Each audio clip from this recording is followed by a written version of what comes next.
Welcome to Kenton's videos. Enjoy the video. In this video, I will explain how to connect your heart rate monitor to Strava. Understanding your heart rate during activities provides valuable insights into your fitness and training zones. We'll cover the types of monitors you can use, from chest straps to optical sensors, and guide you through the straightforward process of linking them.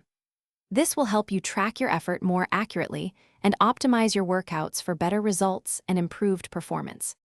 When choosing a heart rate monitor, look for devices that support either ANT+ or Bluetooth Low Energy for seamless connectivity. Popular options include chest straps, which offer high accuracy, and optical sensors found in many smartwatches. Before connecting, ensure your chosen device is fully charged and properly positioned. For chest straps, moisten the electrodes. For optical sensors, ensure a snug fit on your wrist or arm for reliable readings. Now, let's connect your monitor to Strava. First, open the Strava mobile application on your smartphone. From the home screen, tap the U tab, then the gear icon in the upper right corner to access settings. Scroll down and select heart rate. Here, you'll see an option to pair your heart rate monitor.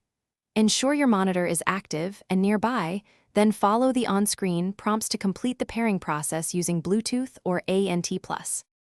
With your heart rate monitor connected, you're ready to record. When starting a new activity in Strava, your heart rate data will automatically be captured.